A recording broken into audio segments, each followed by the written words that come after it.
বাংলাদেশের সবচেয়ে জনপ্রিয় খেলা ক্রিকেট। স্বাভাবিকভাবেই ক্রিকেটাররা থাকেন আলোচনায় শীর্ষে।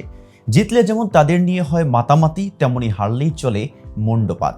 এবার এই ব্যাপারে মন্তব্য করলেন যুক্তরাষ্ট্রের কোচ সুইটহার্ট ল। গণমাধ্যমে তিনি সরাসরি বলেন, বাংলাদেশ দলকে সবসময় ব্যাপক চাপে রাখে গণমাধ্যম। এছাড়া যুক্তরাষ্ট্রের বিপক্ষে হারের কারণও ব্যাখ্যা করলেন বাংলাদেশ দলের সাবেক প্রধান কোচ। তাহলে বাংলাদেশ দলের হারের পেছনে কোন কারণকে দায়ী করলেন সুইটহার্ট ল?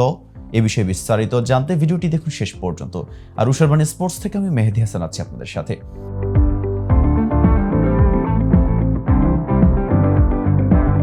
সদ্য শেষ হওয়া যুক্তরাষ্ট্র সিরিজেই টাইগাররা খেলতে পারেনি প্রত্যাশা অনুযায়ী। যুক্তরাষ্ট্রের বিপক্ষে সিরিজের শেষ টি-20-তে দাপট দেখিয়ে বড় জয়ই তুলেছে বাংলাদেশ। কিন্তু 10 উইকেটের জয়টি এসেছে এমন সময়ে যার আগে 2 ম্যাচ হেরে সিরিজ খুইয়ে ফেলেছে নাজমুল হোসেনের দল। শেষ ম্যাচে বড় জয় পেলেও সিরিজে বাংলাদেশ হেরেছে 2-1 ব্যবধানে। তার আগে জিম্বাবুয়ের বিপক্ষে সিরিজ জিতলেও টাইগারদের পারফরম্যান্স ছিল না আশানুরূপ।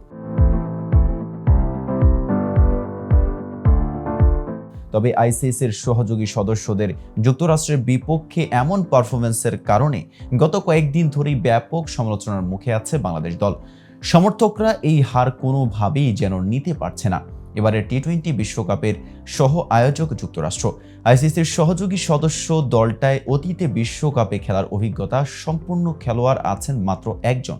সেই কোরি অ্যান্ডারসনও বিশ্বকাপ খেলেছিলেন নিউজিল্যান্ডের হয়ে। দলের সবচেয়ে পরিচিত খেলোয়াড় তিনি। এমন একটা দলের কাছে টানা 2টি টি-20 হেরে সিরিজ হারের সংখ্যায় পড়েছিল বাংলাদেশ।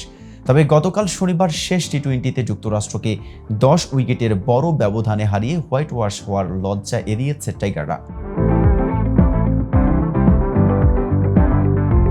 প্রথম 2 ম্যাচে সামর্থ্যে অনেক পিছিয়ে থাকা যুক্তরাষ্ট্রের কাছে বাংলাদেশের হারের কারণ খুঁজছে দেশটির ক্রিকেট ভক্তরা। তবে যুক্তরাষ্ট্রের কোচ সুইটহার্ট ল মনে করেন, বাংলাদেশের চেয়ে যুক্তরাষ্ট্রের জয়ের তাড়না বেশি থাকায় ফলাফল এমন হয়েছে। একসময় বাংলাদেশের প্রধান কোচের দায়িত্ব পালন করতেন ল। এছাড়াও কাজ করেছেন বয়সভিত্তিক দলের হয়ে। গত বছর তার অধীনেই যুব এশিয়া কাপ জেতে বাংলাদেশের অনূর্ধ্ব-19 দল। দীর্ঘদিন বাংলাদেশের ক্রিকেটাঙ্গনে কাজ করার সুবাদে এখানকার আবহ ও চাপ সম্পর্কে বেশ ভালো ধারণা আছে তার। সেসব বিবেচনা করে তিনি মনে করেন, বাংলাদেশ দলের ওপর গণমাধ্যমের চাপ অনেক বেশি।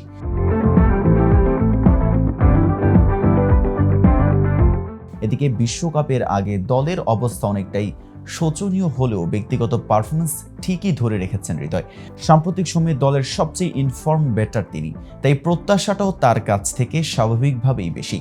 সেই প্রত্যাশা নিয়ে হৃদয়ের ভাবনার কথা জানা গেছে তার সাক্ষাৎকারে। বিশ্বকাপে নিজের ব্যক্তিগত অর্জন নিয়ে হৃদয়ের ভাবনা কি, এমন প্রশ্নের উত্তরে এই ক্রিকেটার বলেন, এবারে বিশ্বকাপে নিজের নামের পাশে কিছুই দেখতে চান না। তিনি চান দল যেন ভালো করে। হৃদয়ের চাওয়া বাংলাদেশ দল যেন কমপক্ষে সেমিফাইনাল খেলে। তো ভিউয়ার্স, এই সম্পর্কে আপনার কোনো মতামত থাকলে জানাতে পারেন কমেন্ট বক্সে। আর ভিডিওটি ভালো লাগলে লাইক শেয়ার করতে ভুলবেন না। আজ এ পর্যন্তই। এতক্ষণ সাথে থাকার জন্য ধন্যবাদ। নিত্য নতুন সকল আপডেট পেতে উশারবাণী স্পোর্টসের সাথেই থাকুন।